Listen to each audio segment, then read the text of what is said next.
생활 속 법률 히어로 이승우 변호사의 사건 파일.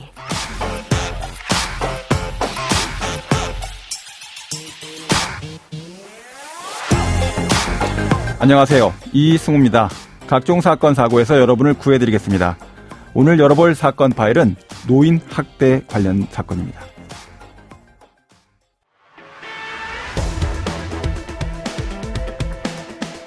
코로나19 영향으로 지난해 아동 학대뿐 아니라 노인 학대도 늘어난 것으로 나타났습니다. 학대가 일어나는 곳은 대부분 가정이었는데 사건 파일 오늘 주제는 노인 학대 범죄입니다. 전체 인구의 20%, 이제 1,000만 명에 거의 육박하는 65세 이상의 노인 인구와 관련된 범죄. 법무법인 법승 최정아 변호사와 함께 알아보도록 하겠습니다. 안녕하세요, 변호사님. 안녕하세요, 최정아 변호사입니다. 자, 먼저 오늘 주제인 노인 학대 관련된 범죄, 이제 고령화가 진행되면서 점점 급증하고 있는 그런 추세 있죠? 예, 그렇습니다. 경찰청의 발표에 따르면 노인학대 112 신고는 매년 꾸준히 증가하고 있습니다. 네. 2017년 6천여 건이던 신고는 2021년에는 약 12,000건으로 2배 이상 급증했습니다. 폭증했다고 볼 수 있겠네요. 예, 그렇습니다. 네. 통계청이 발표한 인구주택 총조사에 따르면 우리나라는 2017년부터 65세 이상 고령 인구 비율이 14%를 넘어서며 고령사회에 진입했습니다. 2026년에는 65세 이상 고령 인구 비율이 20%를 넘는 초고령 사회에 진입할 것이 예상됩니다. 네. 따라서 노인 학대 또한 계속해서 증가할 것이 예상되는 상황입니다. 자, 그러면 이제 실제 사건을 직접 들어가서 볼까요? 오늘 3가지 사례 가지고 오셨는데 어떤 사건들입니까? 첫 번째 사례는 가정에서 자녀에 의해 일어난 노인 학대입니다. 치매 진단을 받은 90대 노인은 인접구에 거주하는 자녀로부터 보호를 받아왔는데요. 피해자의 자녀는 피해자를 혼자 거주하게 하고 상수도 요금을 납부하지 않아 단수가 이루어지게 하는 등 피해자를 학대하였고 노인복지법 위반 혐의로 재판에 넘겨졌습니다. 동거하지 않은 이런 보호자에 대해서도 노인복지법 위반이 적용될 수가 있는 거군요. 예, 직계 존속에 해당하기 때문에 이 경우에는 보호자의 범위에 해당하였습니다. 법원은 어떻게 선고를 했습니까? 부산지방법원은 가해자에게 징역 4월에 집행유예 1년을 선고했습니다. 네, 두 번째 사례는 어떤 내용입니까? 두 번째 사례는 가정에서 요양보호사에 의해 일어난 노인 학대입니다.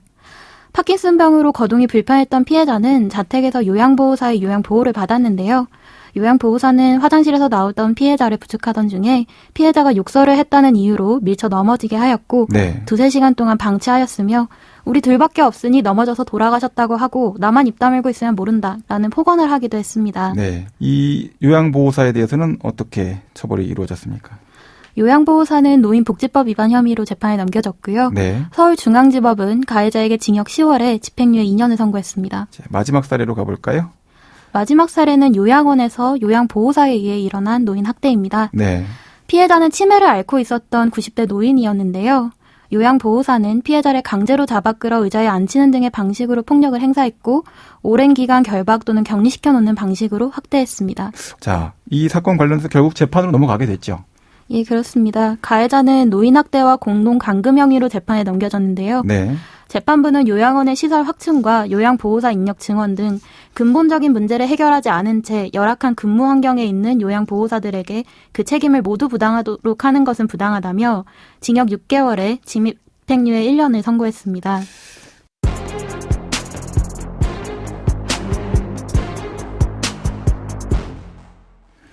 자, 3가지 사건 모두 이제 노인복지법 위반 혐의로 재판에 넘겨졌던 사건들인데 관련된 법률 내용, 어떤 내용들인지 좀 살펴주시죠.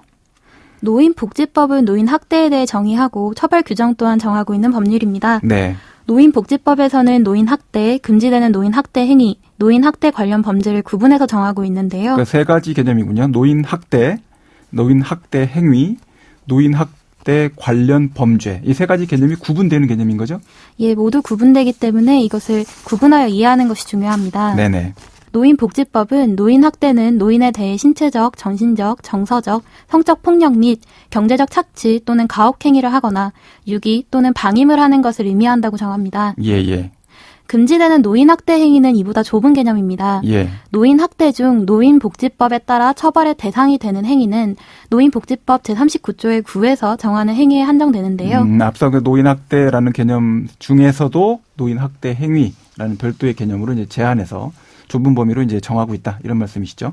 예, 그렇습니다. 네네. 누구든지 65세 이상의 사람, 즉 노인에 대하여 노인의 신체에 폭력을 가하거나 상해를 입히는 행위, 성적 수치심을 주는 성폭행, 성희롱 등의 행위, 자신의 보호 감독을 받는 노인을 유괴하거나 의식주를 포함한 기본적 보호 및 치료를 소홀히 하는 방임 행위, 예. 노인에게 구걸을 하게 하거나 노인을 이용하여 구걸하는 행위, 노인을 위하여 증여 또는 급여된 금품을 그 목적 이외의 용도에 사용하는 행위, 예. 폭언, 협박, 위협 등으로 노인의 정신 건강에 해를 끼치는 정서적 학대 행위를 해서는 안 되고 이러한 행위를 하는 경우에는 처벌받을 수 있다고 정하고 있습니다. 네. 또한 노인복지시설 등 시설 종사자가 노인복지법상 금지 행위를 위반하는 경우에는 가중처벌의 대상이 되고요. 예. 법인이 위반 행위 방지에 대한 주의 감독 의무를 게을리하는 경우에는 양벌 규정으로 처벌될 수 있습니다. 네. 이제 마지막으로 노인 학대 관련 범죄. 예, 굉장히 단어가 길어서 좀 이해가 좀 쉽지가 않은데 이 개념 좀 설명해 주시죠.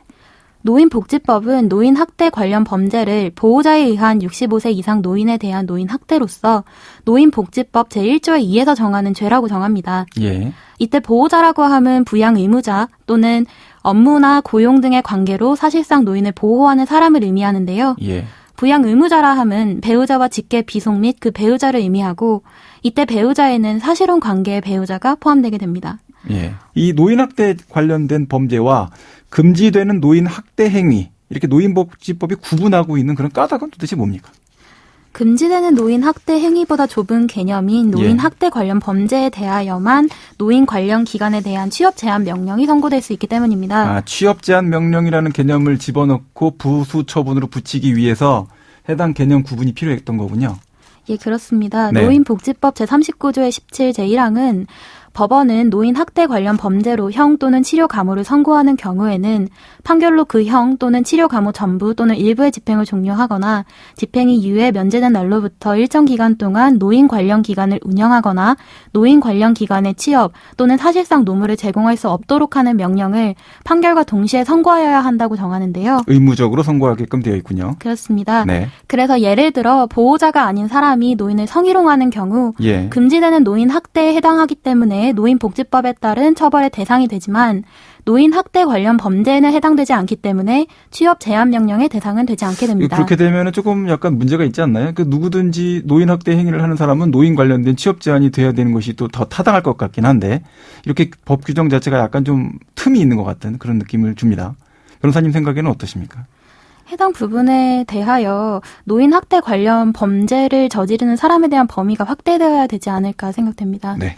자, 그러면 오늘 사건에 담긴 법적 포인트를 한 줄로 정리하고 실제 법적 대응과 자문 이어가 보도록 하겠습니다.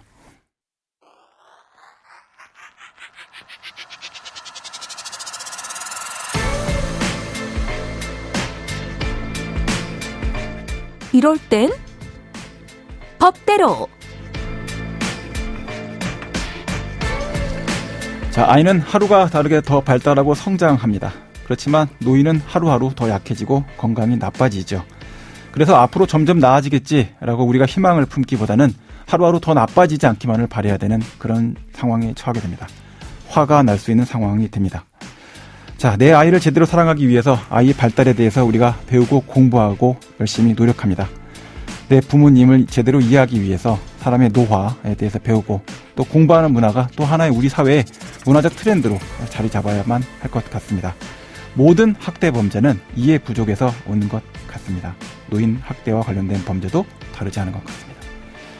자, 오늘 노인 학대 범죄에 대해서 이야기해 보고 있는데요. 그 신고 관련된 법적 조언을 좀 해주신다면 어떻습니까?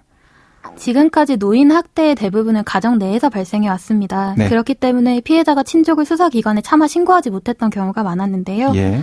요양시설에서의 노인 학대 또는 요양보호사에 의한 노인 학대가 늘어남에 따라 관련 법적 분쟁이 확대될 것으로 예상이 됩니다. 예.